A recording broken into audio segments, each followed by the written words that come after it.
Good morning and welcome to TalkSports. It is our weekend program, our Saturday sports special. For those of you who are wondering, yes, it is the time of is it this time of the year when we normally, let's say the month probably, where we have what we'll call our open discussion, right? So it's normally, as you recall, it's normally a situation where, uh, yeah, it's where we try to, discuss as much as possible, um, you know, issues that have been basically making the rounds, as I would say. Okay, and on this week's program, we will be dealing specifically, well, I shouldn't say specifically, but we'll be dealing with a number of issues. As you know, today will be the start of the World Cup, T20 World Cup, the United States versus Canada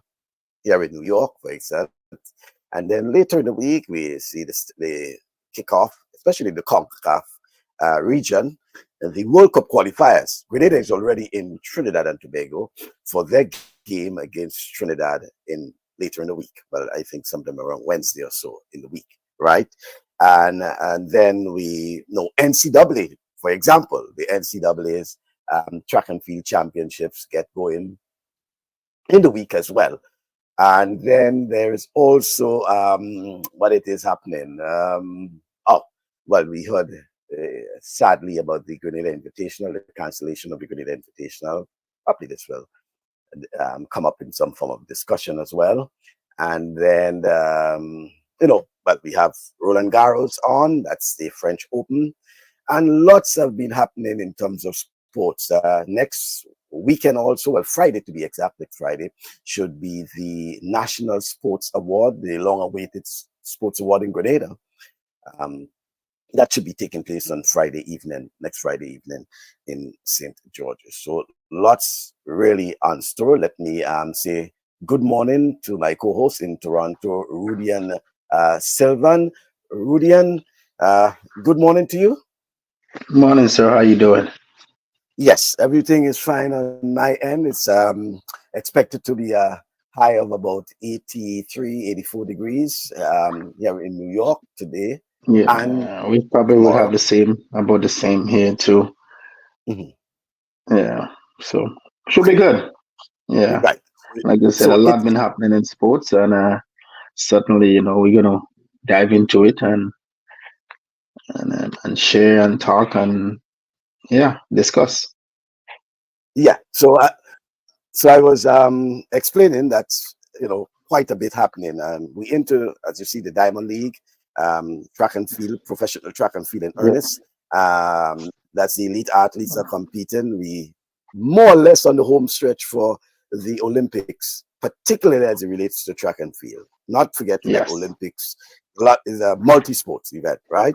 But Yes. certainly the track and field world, they get the attention at the Olympics. And then we also have the NCAAs that are coming up. We have World Cup Cricket, which bowls off T20 World Cup, besides which bowls off this week, well, actually today, in NASA in Long Island, United States versus Canada. There is World Cup Football Kickoff Qualifiers. Qualifiers. Quite a bit happening. I know Grenada is playing Trinidad and Tobago. That's among the many matches that will be played. The cancellation of the Grenada Invitational is one that we also probably will hear from. And then quite a bit happening in around sports. Oh, I also mentioned the French Open. The French Open is also French Open is also on. Yeah, the French Open is also on. So quite a bit is happening, and I certainly will get into the nitty-gritty of things momentarily. But from your end, what can you say? No, certainly. Like I said, there's a lot going on. Like a lot of athletes out here, like it's just the same, getting ready for the Olympics. And we see that there is a league. I think they're going to start a soccer league out here, which is quite interesting. I think Canada are going to have their own soccer league, so that's something new. that's coming, I think, 2025. So this is for women. So this is something new, certainly, and we do have a few athletes, getting ready for NCAA. And yeah, so it's a lot going on. Our high school championship just about to get ready next week as well out here. So a lot's been happening. There's a lot of teams, a lot of teams to be selected in this part of the world, for a lot of competition happening. So a lot of these kids is just getting ready for one sport to the next, to the next, to the next. Yeah. To the next, right? Well, yeah, interesting enough, and certainly there will be quite a bit, to talk about over the next few weeks, as I will say, as we get ready for the highlight of all these sporting activities is either a championship, world championship, Olympic games, all these sort of things. So these are some of the things that certainly will be certainly. And I also think like right. the one of the discussion that I've been having in track and field with some of the coaches out here is all eyes is on the Jamaican championship, especially in the female 100, because everybody in Jamaica will have to run. They have to qualify. So that will be, something significant to watch as well. So he thinks, most people thinking that race might be better than watching the Olympics finals because, all the Jamaicans, Why you are able. Question to you, why you think so? I think because it is, you have, 3 or 4 the best women in the world competing at one time, except being in the World Championship, Olympics, or any major competition. You don't really see that happening. I see 1 or 2 of them competing in other, Diamond League meet. They all don't compete together at the same time. And due to it's a qualifying meet, and they must run to qualify. It's a must run. It's a must run to even make the relay team. Yeah, so we think they have to, the best of the best of them have to come out, because, like I said, top 3 is going to the World Championship, to the Olympics. So, and the top 4 tends to be your relay team, right? So you have to run to make the team. You have to run to be in that 100, 200.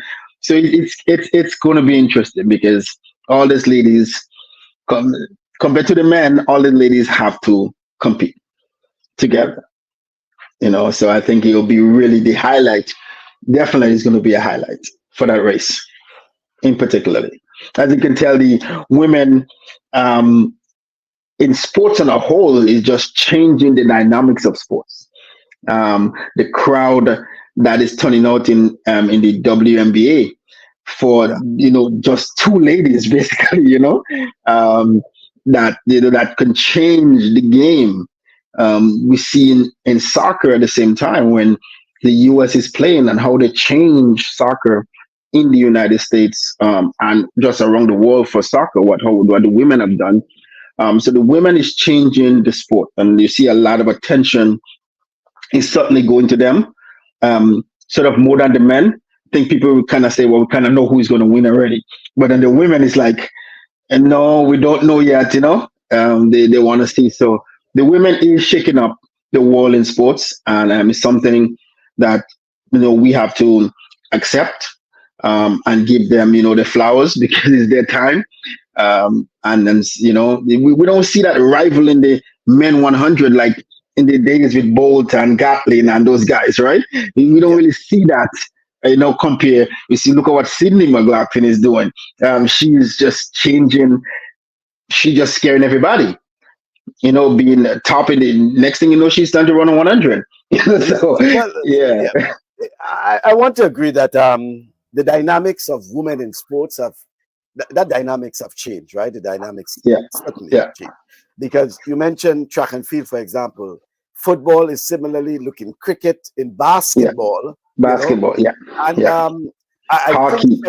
I think somewhere or the other, there's a lot of interest, right? Mm-hmm. That is being shown in women in sports. In For sports, yeah. for quite a while, they have been For a on the while. sidelines, On the right? They have been sidelines, on the yeah, sidelines. yeah. And I But think, we've seen it in the US, sorry, with the US female, they fight for equal pay, well, yeah, and they actually got it. yeah, I was Yeah, about to say that was, yeah. that was groundbreaking, right? Grown But women and Canada too. They did fight for it, right, and they got it too, right? Yeah, but interestingly too is that the whole issue of, yeah, I understand the, the, what they call it, equal rights, equal equal opportunity, rights. all Yeah, these yeah, sort of things. And then there were the comparison that was made, that when an NBA player compared to a WNBA player, and these sort of things. And it has to do a lot, they said, with the sponsors and, the branding and all these sort of yeah. things. But I But think there's like I said, we probably going to the point. There is that shift happening where sponsors starting to invest. yeah, yeah, yeah, yeah. You know, they're starting to invest. Yeah, I mean, I look at I was watching a clip of the game with Clarkson, and then the stadium, it was rampant. We don't see Yeah. that in WNBA. Right. Never before WNBA Never would have before. that sort of. Yeah. In fact, today I was looking at some well, looking at the weekend reviews, not weekend review, sports, upcoming sporting events. And surprisingly, I was able to see in that, which normally you wouldn't have, WNBA matches Yeah. on the Yeah. schedule, On the and schedule. not only on the schedule, but live Prime coverage. time. Some of them is Live, prime time. Yeah. not some. Some of them. So yeah. What I saw was prime time, right? Prime time. Yeah. Yeah. What Yeah. I saw. But Yeah, which is good, and which is really good. And like I said, yeah, this is what yeah, we need, and we are on here. We know we try to motivate and inspire for Grenada to move forward in that level, and this is what I really like to see. That's what I would like to see.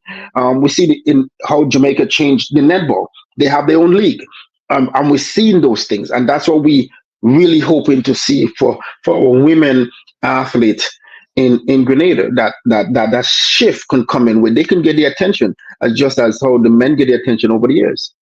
I'm certainly and get the support. and you were making the point just a short while ago in terms of the interest. A few years ago, with the bold factor, men's 100 meters was the look forward The event. race. Yeah, the race. Whether it's Olympics, whether it's World Championships, men 100 meters. Now it is women, right? Yeah. The women that have taken the interest, because it's almost as, wow, which one of these ladies will win the title? Is it the British? Is it the American? Is it the Jamaican? Is it the African? It's funny. It's funny, Michael. It is not just in the 100. It's not in the 200, neither the 400. It goes all the way up to the 5,000. In terms of with the women, it goes all the way up, and just watching those. When you see Hassan run, everybody want to look at that lady run. So it goes a distance to not just one race. It goes all the way up to as much as the 5,000. The interest is in there to see. Whoa, anybody can win. Yes, even though there is that person in there, but it's still open for anybody. It literally is still open for anybody. So that certainly is the interest. And in the Caribbean, the female has always dominating in terms of doing so much. And we've seen it this year where I believe the title could come to the United States, to the Caribbean. I believe so. I also believe not only in the 100 meters, I also think in the triple jump. I think that can happen. We do have two females in there that could definitely bring that Olympic title home. So that it's there.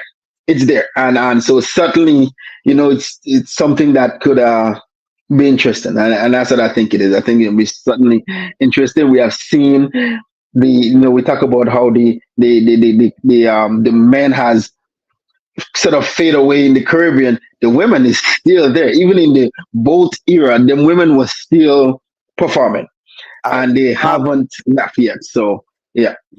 So afternoon, Mr. Sam Edwin, and he is saying just pick up my tickets to the New York Grand Prix on June 9th, which Yes. is Yeah. next Sunday.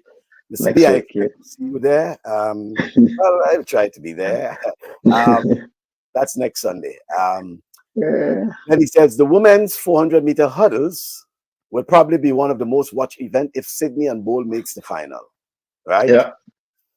Whew. Yeah. Yeah. You know, Yeah. It's it's nice. gonna be Yeah. interesting, you know. I Yeah. think you're referring to Dominica. Dominica for the for the triple jump. Yeah. Yeah, Tia Leford. Yeah. Yeah, and then even the women's 400 meters, mind you, the women's 400 Yeah. meters, because you have Paulina who could, and I mean, and then you have, I mean, you know, you have Shawnee. Yeah. Yeah. Shawnee She's Miller, coming back. Shawnee Miller, Weibo. Coming back.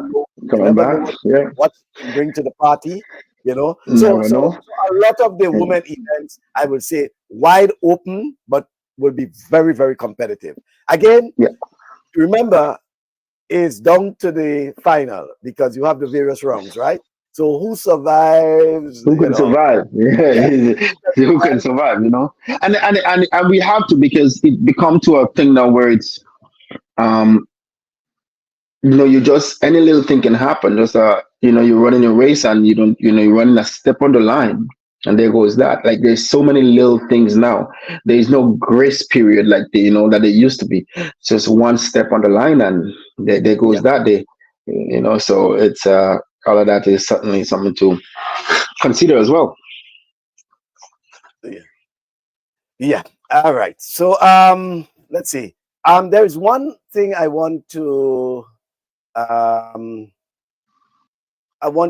let me put this up first. Right. This is the picture of Grenada's 1984 Olympics team. The team I should say delegation, because it has team members and officials as well, right? Mm-hmm. To the top right, and I said top right, is a gentleman by the name of Mr. Norbert Grant, right? Mr. Norbert Grant on May 24th, rather, that's last week, the May the 24th, it would have been last Friday, I think. Yeah, last Friday. He actually turned 95. And we call it a boxing stalwart, right? Coach. Yeah. Right. And I don't want to say a former coach simply because you'll understand why. Mr. Norbert Grant, lifetime contributions to boxing, and particularly through coaching, right? And as one person put on social media, his dedication and towards coaching and boxing in particular has really impacted countless athletes. What is interesting about Mr. Grant is that even at 95, he continues to coach. That's why I didn't say it as a former coach, right? Even though, you know, on a reduced scale, you know, not active as he was before. He was the sort of flamboyant coach who used to be with the towel and blah, blah, blah in the ring and things like that. A lot of, you know, showtime at the time, you know. But despite his age, what is interesting, I was told that he has retained all his senses. Wow. Right? Excellent eyesight, right? Travels independently on public transportation. So he goes on the bus at 95, you know, and travels as anyone else. And he also manages his affairs without assistance, and even tends to his garden at 95. At 95. Yes. And Mr. Norbert Grant has provided immense service and contribution to sports, particularly boxing, over the years. He's 95, and the information is that even at 95, he's still in the gym coaching. While at a reduced, he is there. He finds himself public transport without assistance, all of that. This is a man who has dedicated selflessly to sports in Grenada. Mr. Norbert Grant, who is standing with that delegation there from 1984, he's on the top right hand, he's wearing the glasses. Yeah. That to me is what you call service. Yep. Yeah. Certainly. And you don't get those coaches anymore. Certainly. Yeah. Morning, Mr. Sebastian Steele. Good morning, Michael. Let's talk boxing, Olympic boxing, and the recent statement made by the IOC in the context of Grenada. All right. I probably will try to get Mr. Steele on for a few minutes just to hear what he has to say about that, because as we said, it's an open forum. Jason Skeeter saying, I think there was a golden opportunity missed. One, an event of this magnitude should have the full support and endorsement of the GAA and the GOC. I assume he's referring to the Invitational.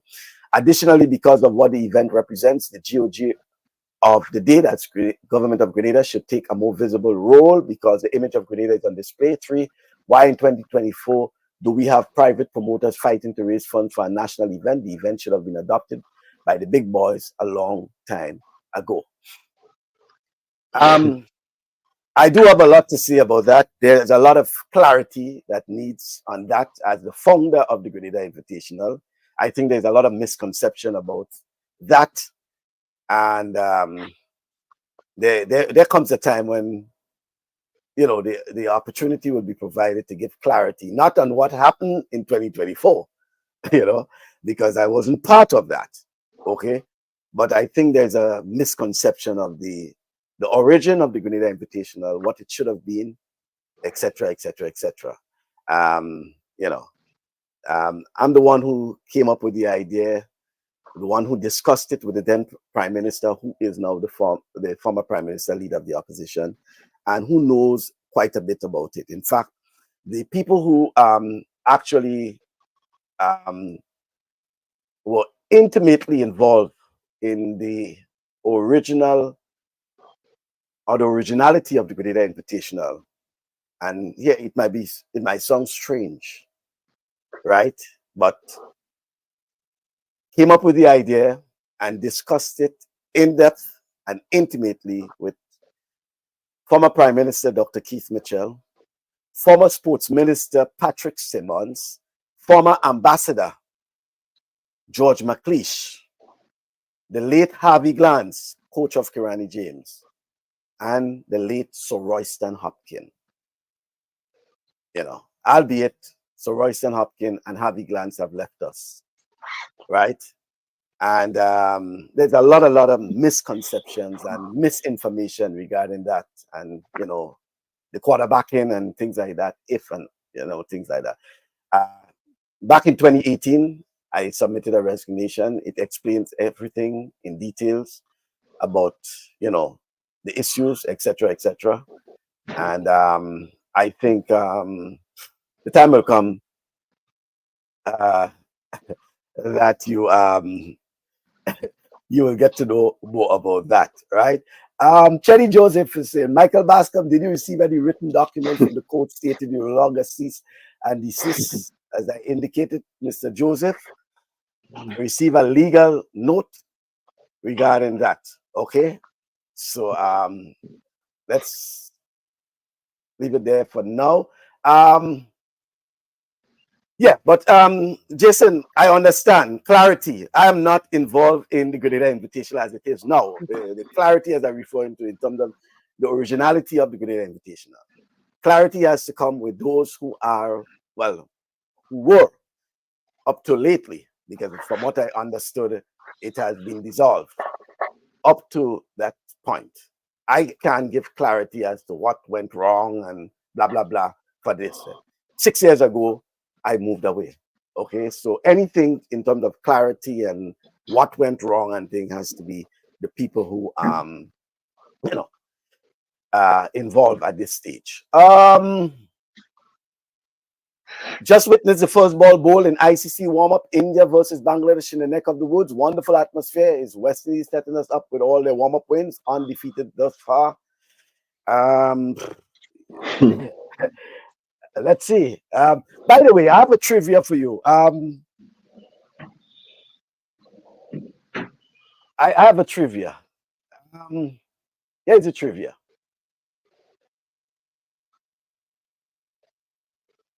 Which two countries played the first international cricket match?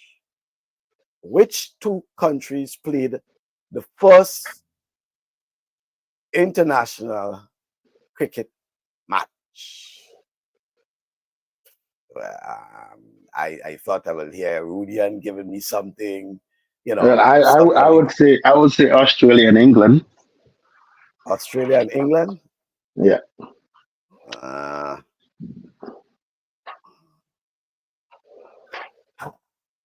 Now, yes again, guys. Which two countries played the first international cricket match? It will be surprising. It will be surprising. Well, some people, maybe, probably by the time I give the answer, some people might have it. Yeah. Which two countries played the first ever international cricket match? And I'm saying that to say that it might be strange as to the answer. Let me see. All right.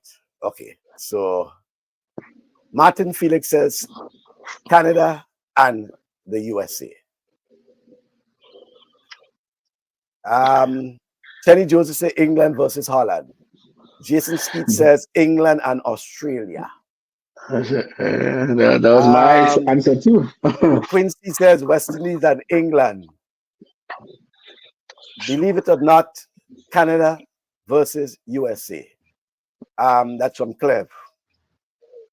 Yes, Jason, first ever. Edwin, yes, in 1844, USA versus Canada. All right. Edwin went down to the date, So the correct answer is yes. It was the match occurred between September 24th and the 26th, 1844, at the St. George's Cricket Club's ground at 30th Street and Broadway. Right? At that time, it was called Bloomingdale Road in Manhattan, in the city, right? The match was billed as the United States of America versus the British Empire's Canadian province. Canada won the game by 23 runs in a low-scoring match, in a low-scoring encounter. So just remember that trivia. The first ever international cricket match was between the United States and then British Empire's Canadian province, which is Canada at the time, and Canada won the match by 23 runs. It was in 1844. And ironically, the United States and Canada will be playing today in their T20, in their opening T20 match. I think it's one of the matches that Cleve may be looking at later on. I don't know if he has tickets for that.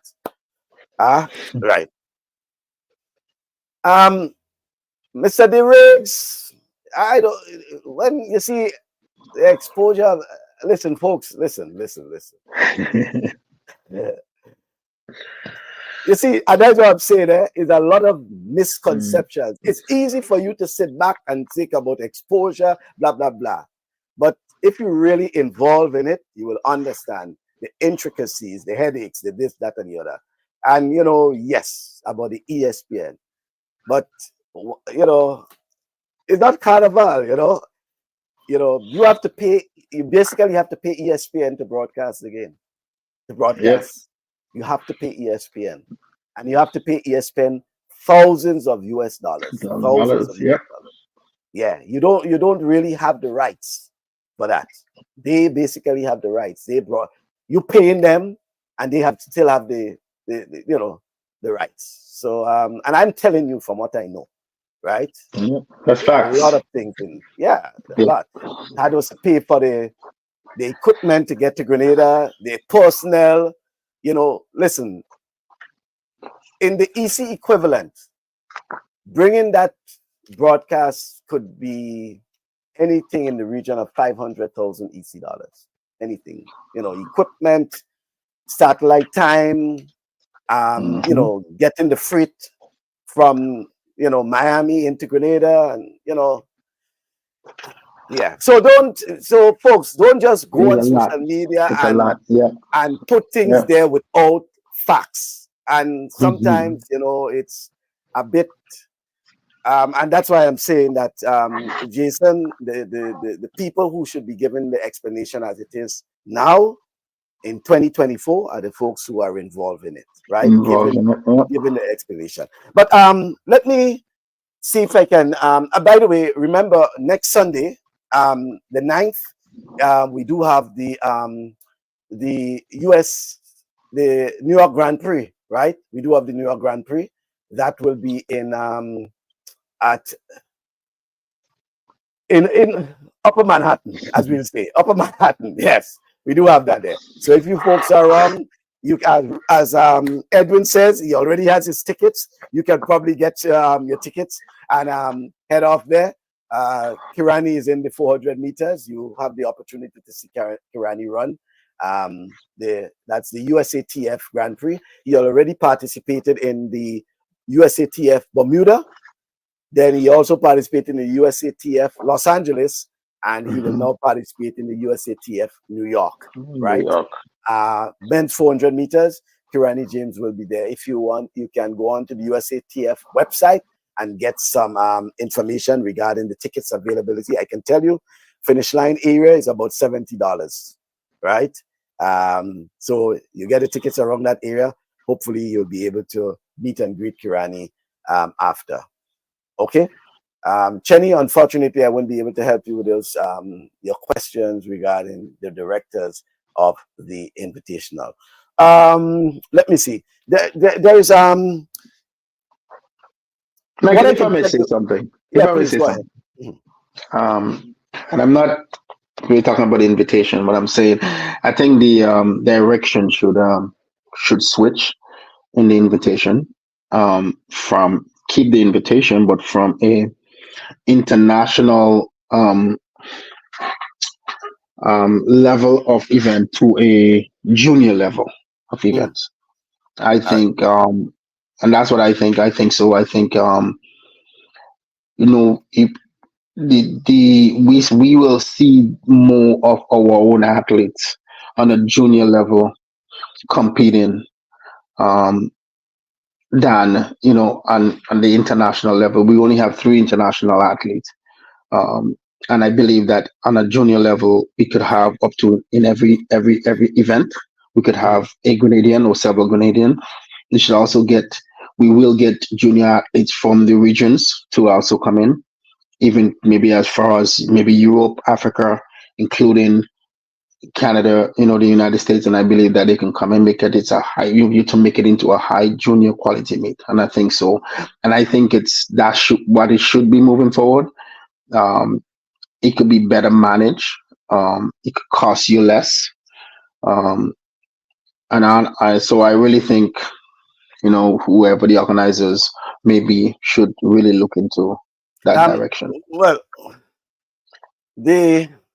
right, for some form of clarity to what you just said, the Invitational was about there were 2 models of the Invitational, right? One had to do with, and it was the suggestion of the Prime Minister at the time, because it was the renaming of the stadium, right? And honoring Kirani James and our athletes. So that's why it took that form. And that was just a one-off. The other model had to do with what you just explained there, which had to do with providing a sort of platform for young talents, right? An extension to Intercall and an enhancement to the Whitsuntide Games. These were the models. So was moving from one to the next in terms of a transition, right? Some people may be hearing that for the very first time. But as I mentioned, the former Prime Minister, the former Sports Minister, the former ambassador George McLeish, Harvey Glance, the late Harvey Glance, and the late Royston Hopkins. They knew about all these things, right?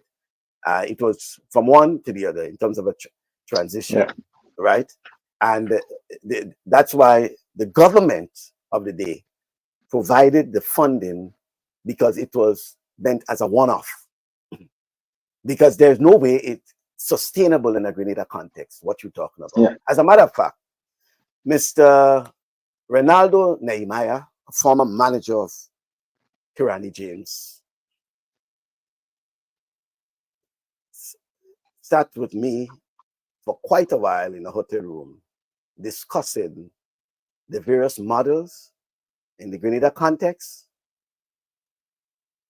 The former president of NACAC, Mr. Victor Lopez, sat with me again in Nassau, the Bahamas, back then, and discussed in detail about those things. So it was moving from one to the next and sort of enhancing the young talents of Grenada and the region, right? That was put in the context of being sustainable, because when you look at sports and track and field in particular in Grenada, Jamaica, well, let's use those two islands in particular. It's based on school, eh? School, yeah, schools. Because, for example, you can have the best talents in Jamaica. Look at the upcoming Jamaica trials, for example, and compare the crowd of that with all your top talented Jamaicans to boys and girls champs. There is no match. There's no match, yeah. No comparison. Boys and girls will take over every time. Every time will be the biggest. That is where your core of competitors, your core talent is. Look at, I mean, which event in Grenada, even as an international event, could trump the intercall? I mean, which event, sporting event, you can bring and can fill the bleachers, both sides, the parking lot, you know, and stragglers outside and all this sort of thing. And if you get a chance, you may even get people in the cricket stadium with a big screen and thing. Which event can do that? And I'm saying sporting event in Grenada, intercall. And in addition to that, just about everyone in Grenada has some, and it's something we discussed, Rudian, has something to do with a secondary school, even though they may not attend the secondary, they may not have attended the secondary school. Yeah. Either a son, a daughter, a godson, a goddaughter, a nephew, a niece, you know, a grandchild. And you can go far as saying a neighbor, a villager. Yeah. You know. Yeah. So I mean, all these things when you take into consideration, and these are the things that were being discussed at that level with these folks who understood. Hey, yeah, this makes sense. This, yeah, I know what you're talking about now. So you know, sometimes you have to put a lot of thinking into those things. You have to look at what various models. You have to look at even revising at times. You know, hey, this isn't working, so let's see how we can reshape it to fit into the context. And I'm saying that to say what you know, the comments you just made there, you know, and these other things. So all these things were taken into consideration, you know.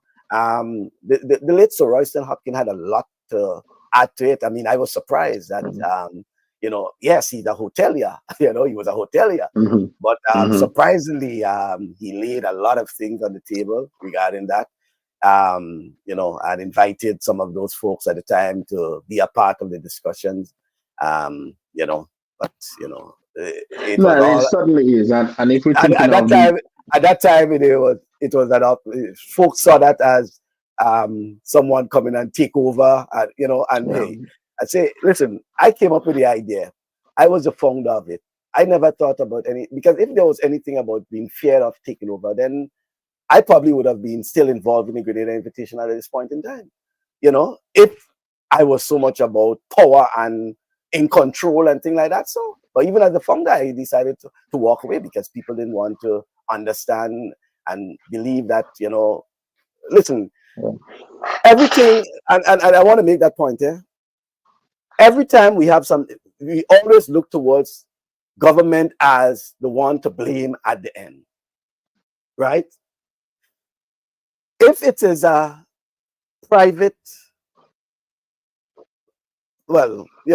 endeavor, and government should be seen as a partner, but government should not be seen as the one to blame at the one in blame, the one in charge. Yeah, you look at government to be a part. It's like telling me Waggy T or Judah or Steve Duncan having something, and then for some reason at the end of it, you're blaming government because of this, that, and the other, the funds and whatever it is like that. You see government as a partner, right? In these sort of things, you look towards government for assistance. Because, by the way, in my involvement in that, government as a partner, if you want to put dollars and cents towards what the amount of assistance government is giving, is tremendous.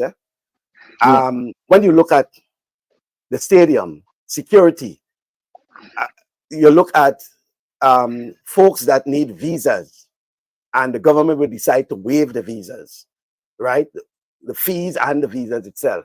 So it means that it's diplomatic, information towards other countries, and depending on where they're coming from, the airlines, all that sort of thing. And these things are government related. Initiatives and policies. You have to depend on them. You have to depend on that. You can do it on your own. So there's a lot of things that the government can do, not just cutting a check.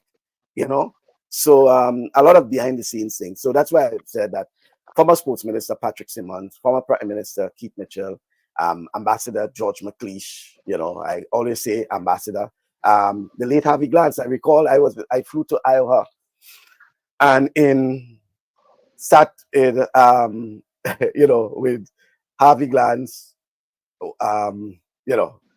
Kirani was kind of surprised that I showed up there, but the invitation of Harvey, and we sat there and we discussed that for hours. In fact, I even was introduced to the Nike people at the time, so there was some sort of initial talks. And I still have all the information there and things like that. So then, even in the Bahamas, we sat there and we discussed it. One of the things I want to say too, for example, I was chastised by the officials, by local officials at the time, because I did not discuss it with them, because sometimes, and by the way, and that caused some rumblings and ruffles up to this day with officials in Grenada, because they were not involved in the initial discussion. And I brought it to them after it was approved by the Prime Minister and the government and his cabinet. And, I have no regrets for that. And all it showed at the time is just how some of our officials is that they believe that they must be involved in every single thing. And if they're not, they will not support. It doesn't work like that. At some point, someone will bring something to you, but because you want to, party to the original idea and things like that. So listen, I thought it was all for the development, and things like that. So sometimes I go back, I look at some of the correspondence, the emails. I have one particular voice message that I saved from one phone, then I transferred it to my computer, to my archives, because at some point in time, I think these things must be known, and things like that.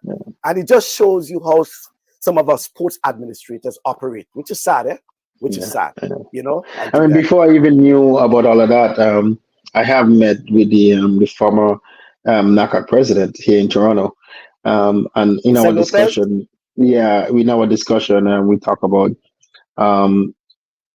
me being from Grenada, and he actually said, something big for the youths is in the making, and I was excited. So, but suddenly, suddenly there was discussion and just to do something, because it opened up so much opportunity with scouts coming to Grenada too, right? scouts being there for the athletes to see they can get scholarship. So it's just not just having a meet too. It's also thinking about the future of our athletes at the same time, right? Not a meet, even a preparation for World Juniors. Like there's so many things can come out from changing the dynamics into a junior under 20, under 18, whichever it is, right? So Yeah. certainly that's what Yeah. it is. But Yeah. it's what it is now. There's nothing you can do. Yeah, Like you well, said, the as I said, invitation is I canceled. The someone, people would like to know more details of what happened. I guess there is not much details out there. I'm, I'm You smiling know, so because I'm reading some text messages I received on my phone regarding, yeah, the calmness I'm speaking with, and whether it appears that there's a lot for me to say. Yeah, well, listen, there is, but there is no need to an well, extent. not just not Not necessarily need. there's no need. I There's a still time for everything. That is There's a what I'm time for on. everything. Yeah, The time will yeah, come when and if it's one thing, I did was from since the inception, I was archiving, and you know me, Rudyard, I like to yeah, yeah. archive things, right? Because, for example, there were three names, folks don't know, there were three names for the invitational, and then it ultimately decided which one we'll go with, right? Yeah.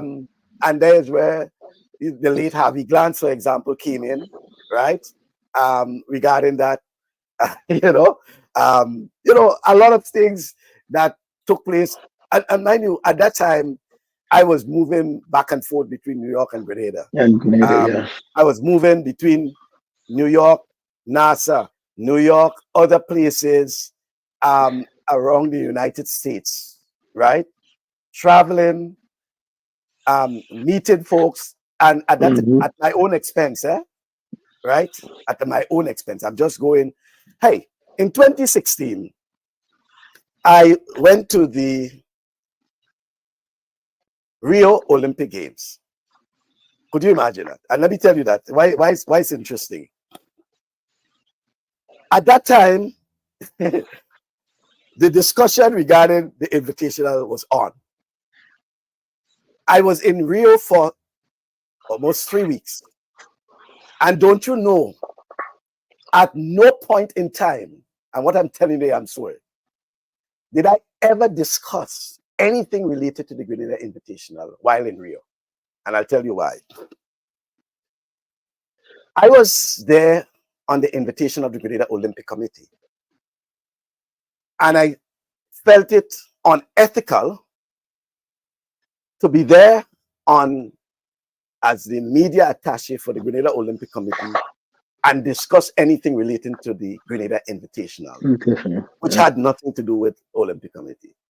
Some people might say blah, blah, blah and thing, but that's how I operate, Yeah. If I was there on my own, then and listen, at that time, the late Harvey Glantz knew. We never discussed anything. We had breakfast, we had, all sort of things together. There was Chris Brown who got involved to some extent. I remember sending Chris a message after and say, Chris, I need to speak to you. But I had to think about it. Chris Brown and I used to be at the games regular, seeing each other. He was a competitor. Yeah. Seeing each other, because what happened is that a lot of the 400 meters, even though they were competitors, they used to hang together. So Chris used to always be with Kirani and, all these guys hanging out that day. That's how they do. So, I saw, so Chris was like, hey, wait now.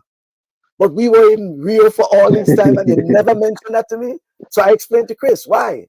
He was like, hey, you're something else. He said, I love that. I said, no, I cannot. And I would not have done it. Never once mentioned. And by the way, at that time, you had the opportunity, if you want, to get elite athletes, the agents, the coaches, they themselves there. Everybody's there. And Everybody's there. Let me tell you, Rudy, and I want to repeat, at no point in time did I ever mention or took the opportunity to do anything as it relates to talking about the Grenada Invitational while in Rio. Right? And it's all because I thought it was unethical to do it. It was the best opportunity because then you didn't have to worry after because you're meeting them face to face. You could discuss. No. And that to me, and that, by the way, got me into some problems because there were some folks who thought that, and I'm talking about Grenadian, who thought I should have mentioned that to them Mention because at that to that them. time, Yeah. no. If they will do something like that, I wouldn't do it, right? Yeah, and I just wanted to make that point, right? That sometimes, you have to rise above certain things, right? Certain levels, And yeah. Certainly, I'm certainly. telling you, Rudy, the whole truth about all these things will come out at some point in time. It's not the forum because we want to talk about so many other things. I know that will take up a lot of time, but we want to talk about World Cup football. I see Chetty is there, but he's not mentioning anything about World Cup football. Chances. Well, Clem is already mentioning things about World Cup cricket, T20. Edwin is talking about his tickets for the New York Grand Prix. That's New good. Grand Prix. Yeah, I'm yeah, still yeah, yeah. waiting to Certainly. hear from Sebastian Steele regarding, he said something about boxing. You want to talk something Boxing. about it? Yeah, boxing. Yeah. Folks, there's a lot of things happening, right? NCAA, we have Gamali and Kelsey and others in the NCAA, by the way, and they are medal prospects, right? They are medal prospects. So we have a lot to talk about. I know folks may want to, link me up privately after, but when the program finished, folks, I'm getting ready for work, probably on Sunday or anytime on Wednesday or Thursday, feel free, right? Things like that. So, but quite, I'm smiling there because some of the a lot of messages coming in on my my WhatsApp in particular, and I have to laugh at it. But no, on a serious note, there's so many things that happening. Yes, Chenny, it's interesting. Chenny mentioned that. Do you know that Grenada had not lost a match to Trinidad and Tobago in its last 5 outings? Grenada either won or they drew. The draw. Yeah. That is interesting. Certainly. But playing Trinidad at home, Chenny, what are the chances? And by the way, Grenada is probably 2 days now. They have been there, and the match is not until I think it's Wednesday or so. So I assume they are acclimatizing themselves, and they have about three players who are actually in the Trinidad Pro League. They played in the Trinidad Pro League, who will be on the team, right? So there are some guys who already, favor the conditions and things like that. So that will be interesting. And by the way, after that game, then Grenada will be hosting Costa Rica. I think it will be on the weekend, next weekend, right? Lots of football and thing coming up. Roger said Trinidad versus Grenada is like France versus Brazil.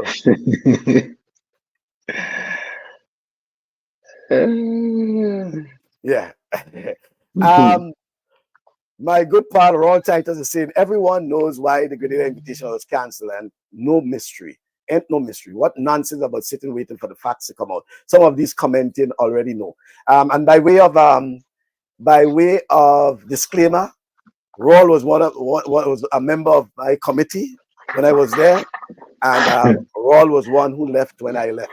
Okay, Raul was there as a member of the committee. So Raul again knows he knows what he's speaking about when he says that folks know, as he says, people know why it was cancelled. Chenny says Grenada can secure a point at or even win the game. Lucas Atkins and Jamal Charles could be a combined force to be reckoned with. Yes, and Jamal has been one of Grenada's prolific striker. He is there, and yeah. Woo! Damn. Yeah. Okay. Yeah. That's interesting, Chenny. And gaining a point from that will put them in a good position. I mean, in their group in particular, gaining a point from Trinidad, because I think it would be Trinidad and Costa Rica as the two top two teams. Yeah. Yeah, in that particular group there. But mind you, there's also the Nation League coming up. So there's quite a bit of football for Grenada. There's also the Nations League, right, coming up. So we have quite a bit. That Jamal Charles, I've never seen a football look for a player like that. I don't know if folks recall Jamal Charles before he actually went professional. Well, professional, but he was a household name, to be exact. I think Chenny wrote something about Jamal Charles some years ago, about his prospects. Yeah. Because he played in Central America. I think he had a little stint here in the US in one of those leagues and things like that. There's also Javon, who is now back on the team. The team as itself, to tell you, it looks pretty much good. It looks good. The team, the Grenada team, it looks good. If you see, let me get you the names of those guys who will be representing Grenada. I think the team was out.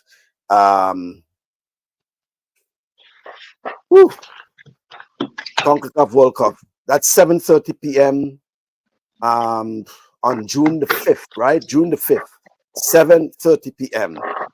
That is where you can follow the Sunday. And then Sunday the 9th, by the way, it's at the Kirani James Athletic Stadium at 5 p.m. Grenada versus Costa Rica. The team, well, the head coach is Shalry Joseph. The goalkeepers, Jason Belfon, and Jason Belfon originally from Paradise. He plays for Atletico Independiente. So that's Central American. Chad Phillip, FC Camajon, and Trishon Thomas, Queen's Park Rangers FC. And then the defenders, Benjamin Etienne, Caledonian FC, which is in Trinidad.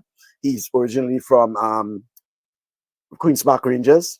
We have Brady Charles, Lincoln University, Doral Pierre, Paradise FC, Josh Gabriel, Caden Harak, and Omar Beckles. And these are guys who play in Europe. The midfielders, Stefan Abraham, Trevon Williams, Kwazim Theodore, Keishon Clark, Miles Hippolyte, and Jamie Kabusu. That's from New England Revolution. Okay, yes, it's Shavon John. The forwards, or the strikers, as we will say, Darius Johnson, Romar Frank, Vijay Valsen, that's another name I'm hearing about, Lucas Atkins, that's the name Chenny has been referring to, Atkins, from Mansfield Town FC. We have Shavon John Brown, Central Valley Fuego, and that's in the US. Cedric Lewis, AC Port of Spain, that's in Trinidad. Jamal Charles, also from AC Port of Spain, Trinidad, and Jermaine Francis from Barnet FC. So it's a fairly balanced team, I would say, right? Fairly balanced team, folks. And my thing is that, all they need now is the support, right? We just need the support. Yeah. The support for these footballers, the support for these athletes, continue to support the athletes, whether it's at college, NCAA, our elite athletes, because, despite what our elite athletes are in competition, our college athletes, right? We have quite a few that are in NCAA, NJCAA, and other divisions. We talk about NCAA, but most time we look at the Division 1, right? We have the Division 4 as well, right? We do have quite a few of them participating there. And then, we look at our other, by the way, we have a cyclist, for example, who finished second. Second. And then, second in the Pan Am Cycling Championship. Where that was in Brazil? Red in Brazil, right? Red Walters. Red was at the Commonwealth Games, but unfortunately he crashed, right? But very, very talented cyclist. You know, I communicate with him very often, so I know where he's participating and things like that. So, and you know, he actually is in one of those clubs in Europe. So they cycle in various, you know, parts of Europe and thing. He just needs the exposure, the opportunity, right? It's not a big thing for Grenadians because, you know, cycling is not big in Grenada, per Not se, big, right? yeah. But he has been doing pretty well, right? So congratulations to Troy Felix and the guys, and Red Walters. We call him Red Felix, you know, Red Walters is correct name, yeah. And his cycling exploits. Certainly looking forward to Red Walters doing some, you know, some good things in the future. He always wanted that opportunity. He got it, and hey, yeah, he made use of it. You know, finishing second.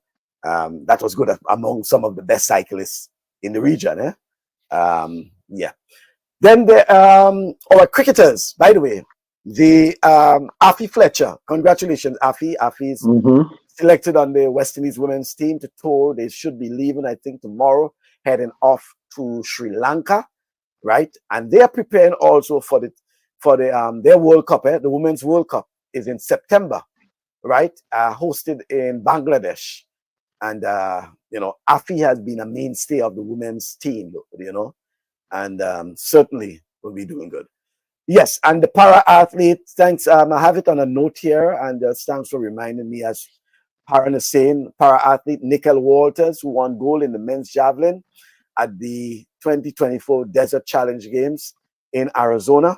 Yes, the Desert Challenge Game. That's is a games for, you know, our para athletes, and it's not the first time Grenada has been winning medals in that. We had a female who won medal some years ago in the javelin as well. Okay, but Nickel Walters, congratulations. Again, these are the things that not necessarily get highlighted. And followed, right? Because they're not able-bodied, as we'll say, right? But these people are normally, you know, going out there representing Grenada and doing well, you know. And I hope is that, you know, we just continue to give them the support and the encouragement, you know, yeah, and things like that. So certainly, thank you very much, Haran, for that bit of reminder, I should say, because we have quite a bit of them who out there giving the you know, continuing to bring that. There's one other thing I want to share with you. It's it has to do with Kirani and his preparation for I would say his continued preparation, right, for the Olympics. You know, he says that basically his, you know, his biggest focus is try to get better and prepare for the Olympic Games, right?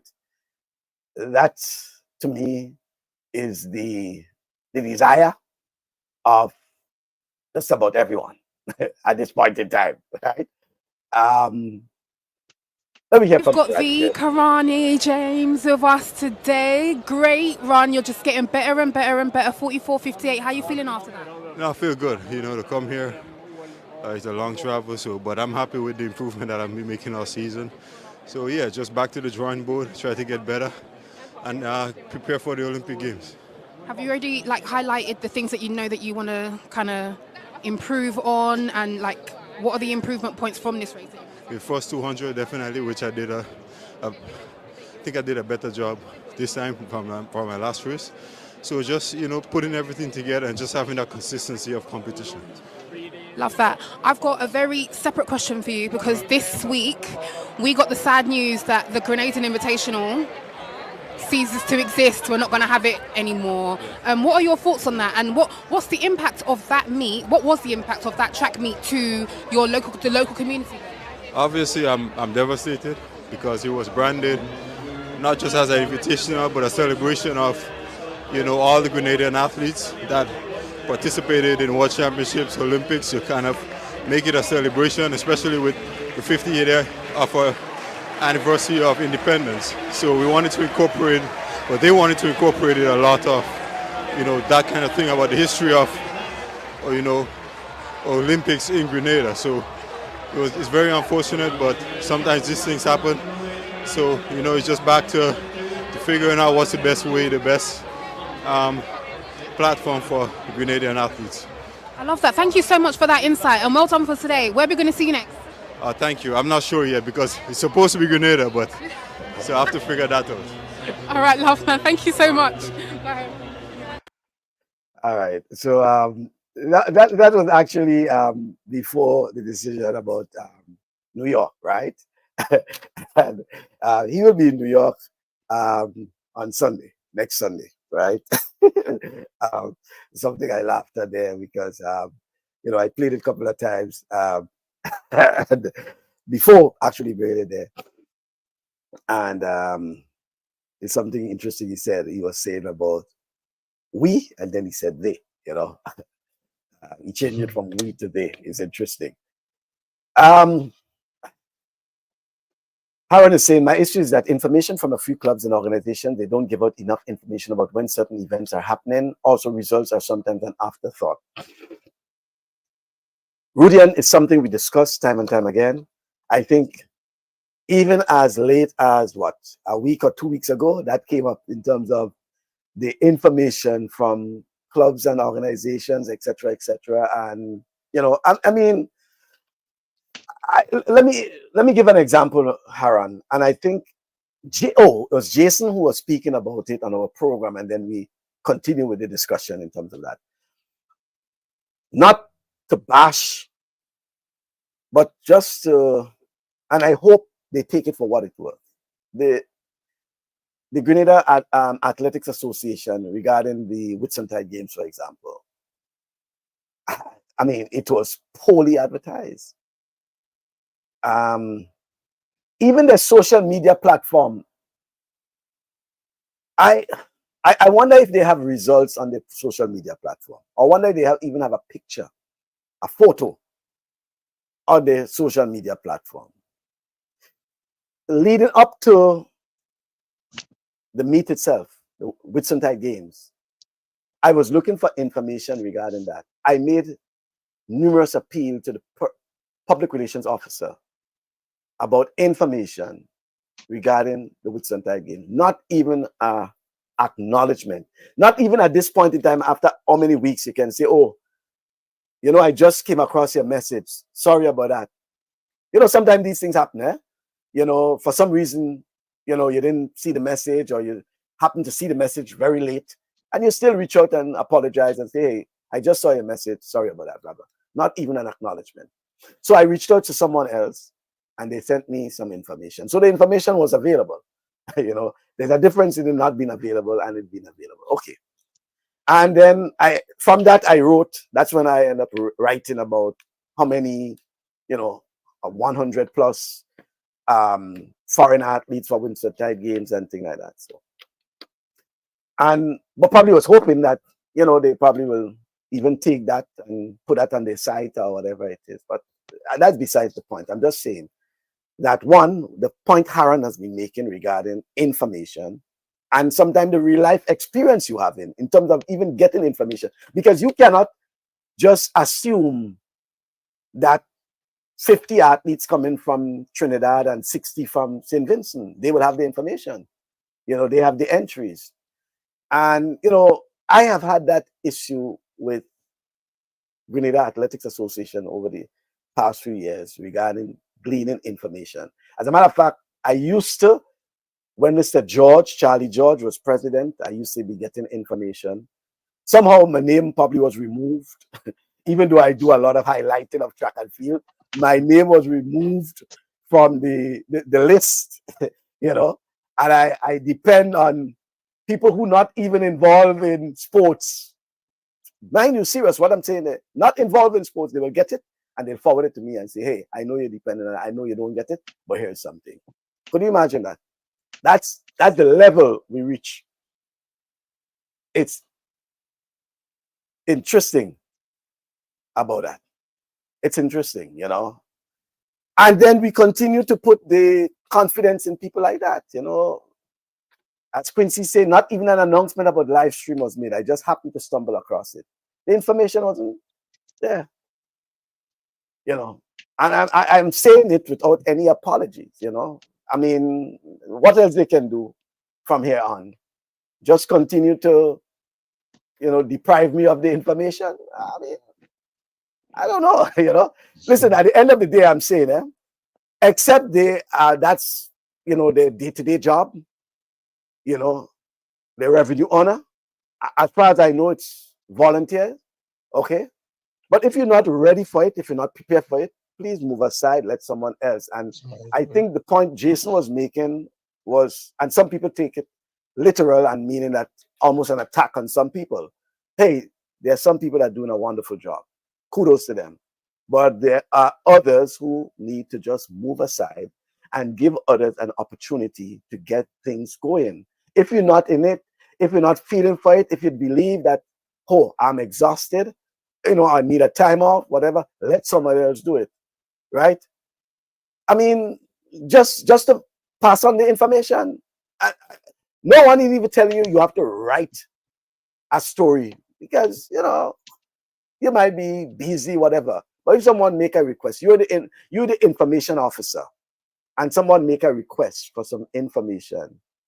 What is the problem in just even acknowledging to say, hey, I receive your request. The information is not available. When it's available, it will be made available.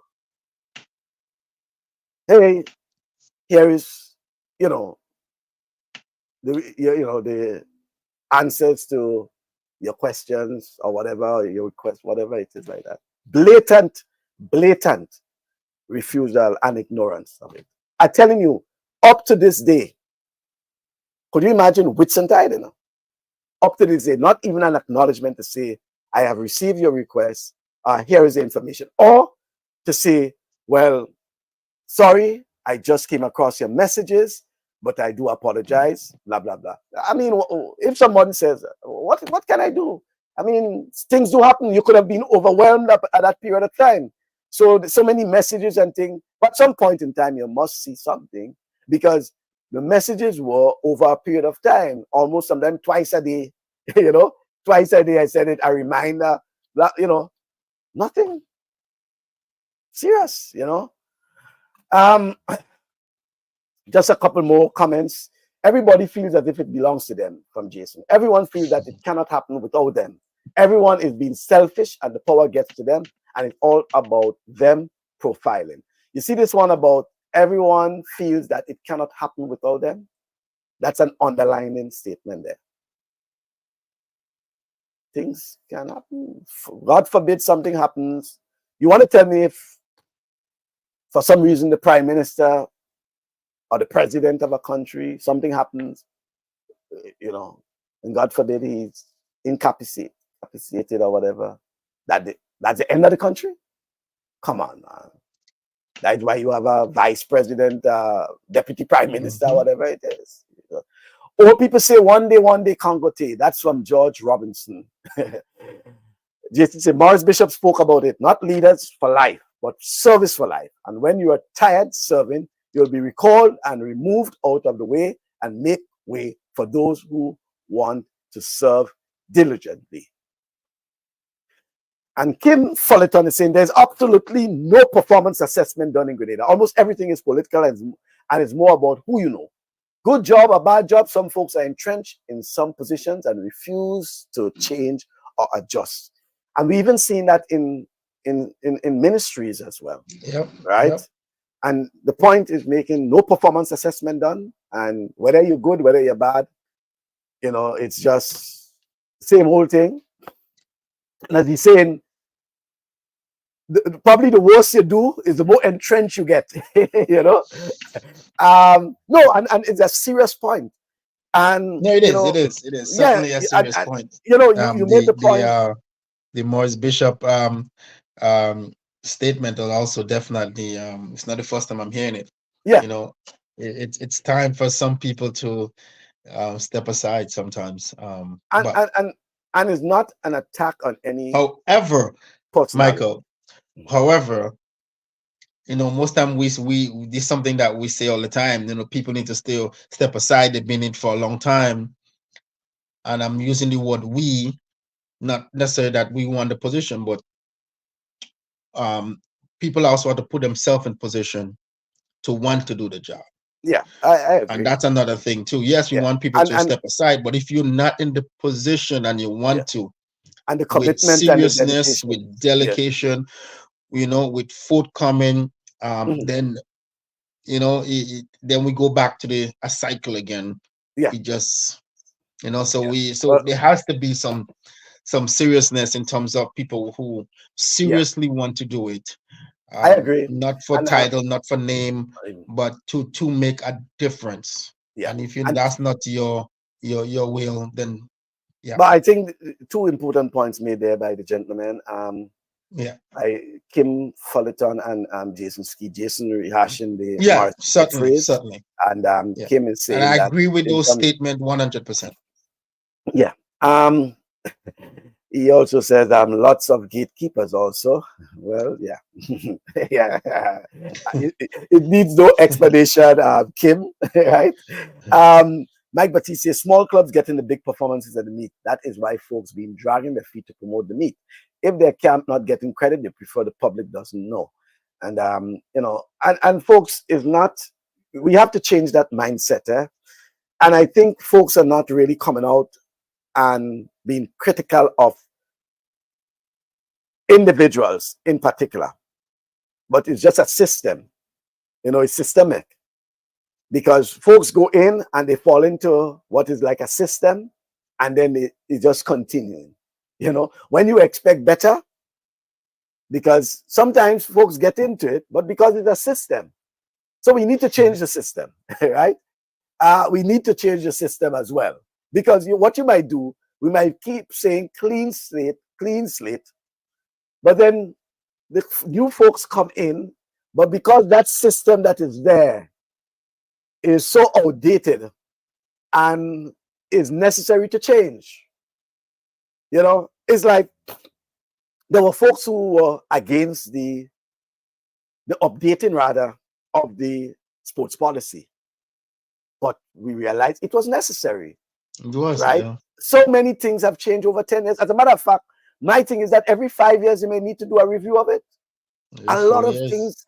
It's changing every time. And they should have not only change, I think they should also have room in there for change as things change. Well, that's why you have what you call, like, as a matter of fact, for example, when you have a constitution, towards the end of the constitution, it gives that leeway in terms of changing. Leeway because things change year to year, day to day, right? So sometimes you just have to update with that, just like technology.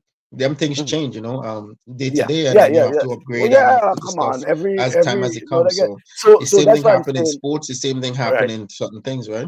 So that's why it's important that if you talking about clean slate and all these sort of things, so you need to look at the system. What is the structure that's there?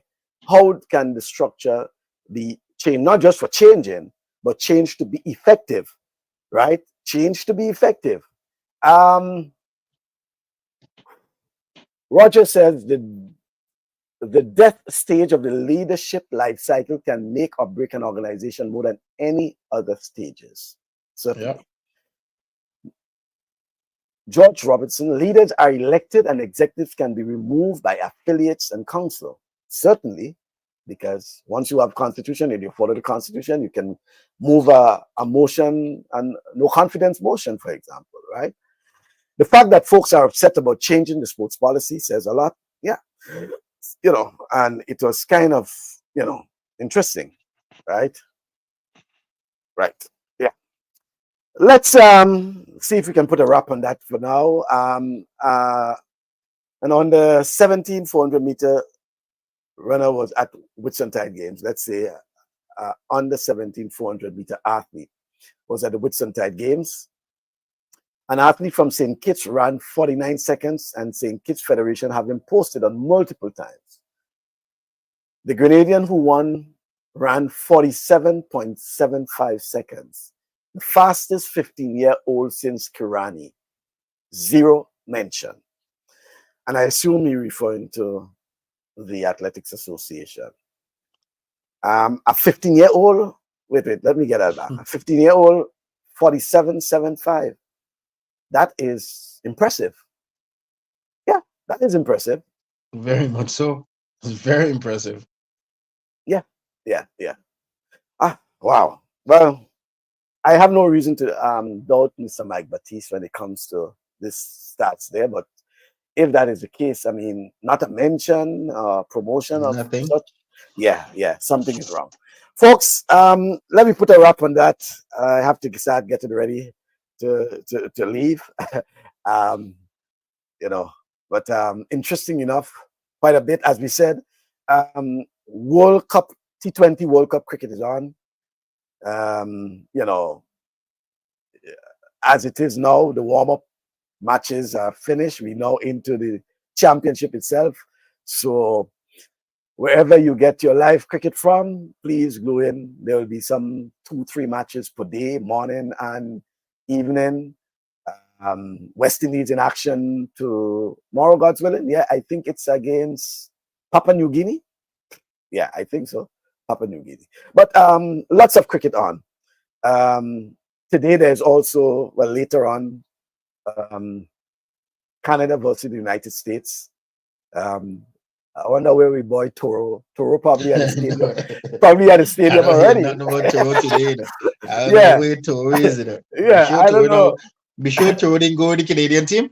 Well, I'm telling you, Toro probably somewhere in NASA. Well, Toro's probably by his brother. Toro went to the Canadian team, Clem, you had to give us an update about Toro because we're hearing from Toro, but USA played Canada today, and Toro is missing, right? And when we don't hear about Toro, that's very concerning.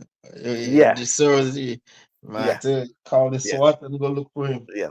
So there's also tonight, there is the Racers Grand Prix in Jamaica. Yes, Racers Grand Prix is on. So lots of action on. So for those folks who are home, not going out, make sure that you have your subscription up to date or whatever. Wherever you look at I mean, it's a good day for me to stay home, but I can't. I would have been enjoying, cricket and some recaps of football. I know lots happening. And then you have the Racers Grand Prix later on this evening. We have cricket on. What again? As we said, the New York Grand Prix is next Sunday at Icahn Stadium. You can go online to get your tickets, folks. Just as a FYI, Kirani James is scheduled to compete in the men's 400 meters. So here's an opportunity for you to see him compete face to face. Okay, it will also be on NBC and Peacock for those who can't, so you can follow the action there, right? What again can we say? A lot of comments. I know the folks are back and forth. So Mike Batiste put up the link of the video regarding the 15-year-old under the 400 meters who ran 47.75. I mean, a 15-year-old doing 47.75 is impressive, right? It means that if his progression continues, he can get into the 45 probably within another 2 years or so, right? I mean, 15-year-old, since Kirani James, you have a guy doing that. So if he gets the right training and grooming and all of that, it should be okay. So a lot in store for us. And that's where the opportunity I was speaking about regarding the platform for these sort of, showcasing these folks. Folks, there is also Premier League football on. It's round 3. Yes. So Paradise FC versus Sab Spartans. They're playing at Plains from 4 o'clock today. Shamrock versus Hard Rock at Queen's Park. I wonder why Shamrock and Hard Rock playing at Queen's Park. They have 2 matches on at Queen's Park. Well, no, that's an error because they have. Oh yes, at 1 o'clock. Sorry, yeah, today. So we have Paradise versus Spartans at Plains at 4 o'clock, and then Shamrock versus Hard Rock at Queen's Park at 4 o'clock. That's what it says. And then come tomorrow, God's willing, which is Sunday, Fontenoy United versus St. John's Sports playing at Queen's Park, also at 4 o'clock, and then Queen's Park Rangers playing Monkridge at Alston George Park from 6 o'clock. I don't know why Queen's Park Rangers will play Monkridge at Alston George Park. Why Shamrock will play Hard Rock at Queen's Park. I don't know if it's a typo or whatever it is. But by the way, there are matches on both 2 matches on today and 2 for Sunday, right? I'll try to see if I can get some clarity on that and then probably put a post regarding that. But GFA, that's the third round of football on Paradise versus Sabs versus Spartans, right? Shamrock versus Hard Rock, and then well, 5 matches in all because we have 3 on Sunday. So 2 matches today and the 3 on Sunday. Fontenoy United versus St. John Sports, Queen's Park Rangers versus Monkridge, and there's also Hurricane coming up against FC Camahorn. Hurricane versus FC Camahorn. So that game, by the way, will be played. Okay. So Hurricane versus FC Camahorn will be the game at Alston George Park. I got it correct now. Right. And that game is 6 o'clock. That should be a good game, eh? And Queen's Park Rangers not doing too bad. They're playing against Monkridge at Queen's Park. But the game between Shamrock and Hard Rock at Queen's Park, that's the one I'm kind of concerned about whether or not that should be there. Yeah. So, right. Okay, and now someone is telling me now that apparently the game between Paradise and Sab moved to Progress Park instead of Plains. So, yeah, GFA has to get some clarity on that because they have a schedule that's showing one thing and then someone else is telling me another. Rudian, some final Yes, words sir. for you? No, everything is good. Like I said, lots of sports happening, lots of things happening. Just had to continue doing and, just always want the best for our athletes, regardless of what sporting body they're in. Just continue spreading the good news in sports. That's all we can do. And Right. hoping for the best in everything For the best. that's going on, right? So Yeah. that's certainly, what we want. Like I said, there's a lot of games happening, a lot of things is going on. So there's a lot of things behind the scenes that we don't know about that might come out, in due Yeah. time. But In June, yeah, sports, certainly. right? Certainly in So due time. certainly there's a lot happening. There's a lot happening. Yeah. Certainly is a disappointment of the invitation, but there's nothing we can do. Regardless of what information that come forth to us, it is canceled. It doesn't matter how we put it, how we say it, it's not happening. However, I know the people do want some sort of clarity on what happened. Well, hoping that yeah. Moving forward, Yeah. they can be forthcoming and it could be better. Sometimes some things have to happen for us to wake up and make things better. So hopefully that's a wake up call for us. For big games like that to either change the format, like we said, or continue the same format, but with some better either leadership moving forward or better organization and involving the right people, better sponsorship and those things, right? So sometimes some games don't take a month or 2 months to put it together. Sometimes it takes about almost a whole year. So if something have to be done, put the planning together properly and get all the people on board. So certainly. Yeah. Aaron, I know. yeah, I know. Yeah, that was then. Yeah. What I would say, Sam, certainly. We spoke about, I mentioned about the book already. And yeah, if it's one thing I can say, Gmail has not failed me. No, yeah, I've been able to archived quite a bit of information that I wanted to use as one who would have covered 6 Olympic Games, being embedded with our athletes for Olympic Games, World Championships, Commonwealth Games, all these sort of things. Have quite a bit. And there are a lot of photos and videos that I've not been able to show or use over a period of time because some of them were just behind the scenes, training, because more people were more interested in competition and results, right? Yeah, results. You want to know who win, blah, blah, blah. You never get a chance to edit and, do all these things. So behind the scenes, it's so much fun to get to know folks like Lyndon, Victor, and Kurt Felix when they are together. They're brothers, but when they are together, I mean, it's probably the best time you can have. It's like a whole comedy, chapter. These guys are, I mean, lots of fun, I can tell you. And when you're with them, one of them will be a barber for sure. I mean, it's so much things you can talk about. Oh, Jason, thanks. Big on football field this weekend. More Premier League action inside the GFA. Saturday, Spartans will meet the champions Paradise at Progress Park. Shamrock and Hard Rock will battle at Plains, right? Fontenoy United will play host to St. John's Sports, which will be at Queen's Park. And then on Sunday, Queen's Park Rangers will entertain Mount Rich at Queen's Park, and Hurricane will wait for FC Camahon at the Alston George Park as they will start their action at 6 p.m. All other matches will kick off at 4. Right. Yes, at 4.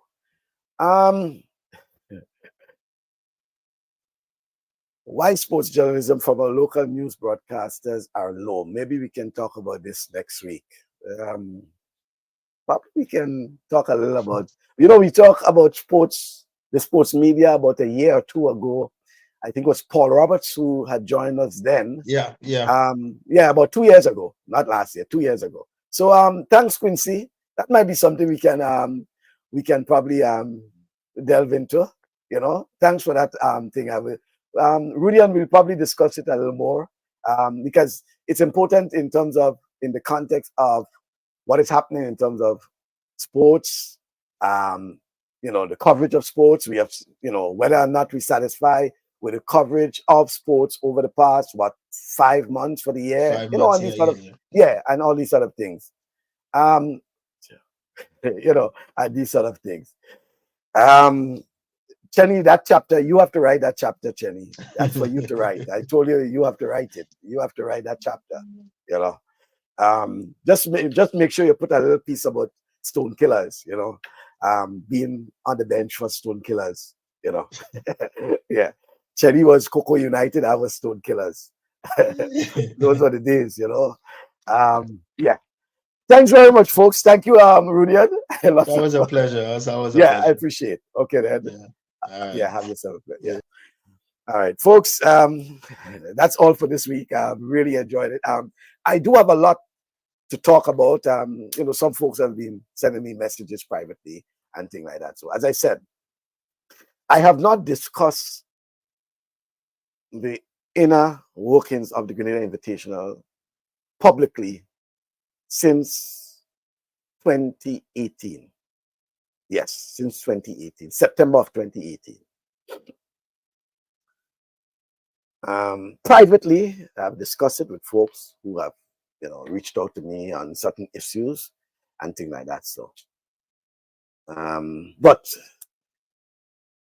the time will come when, especially as in light of the Invitational itself being dissolved, no longer, like a company or whatever it is, and ask me why that was done. There are a lot of theories, being bubbled around whether or not to avoid any litigation and all these sort of things. Only this morning, an athlete reached out to me regarding compensation, and I had to explain to them that, hey, I have not been involved in the Grenada Invitational since 2018. You may have to direct your query or concern to whoever it is that reached out to you. So it appears that people were, just trying to reach out to people regarding, compensation. I don't know if they were told to purchase tickets or whatever it is, or make arrangements, and they're trying to recoup whatever it is. But I just had to let them know that I have not been involved, and you may have to direct your query to whoever it is has was made the contact with you initially, and I just could not have helped at that time. But it's kind of sad. Yeah.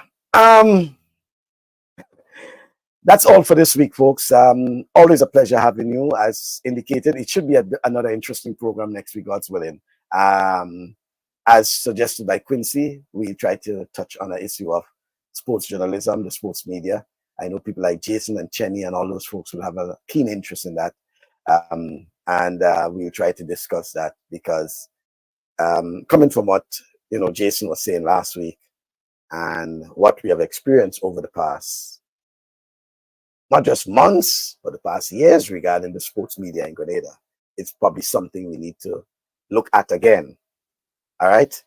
Thank you very much, folks. Do have yourself a pleasant weekend and week. Looking forward to your company come next weekend. Whatever you do, do it with some level of moderation. Continue to support sports. Continue to support our sportsmen and sportswomen. Until then, do have yourself a pleasant weekend.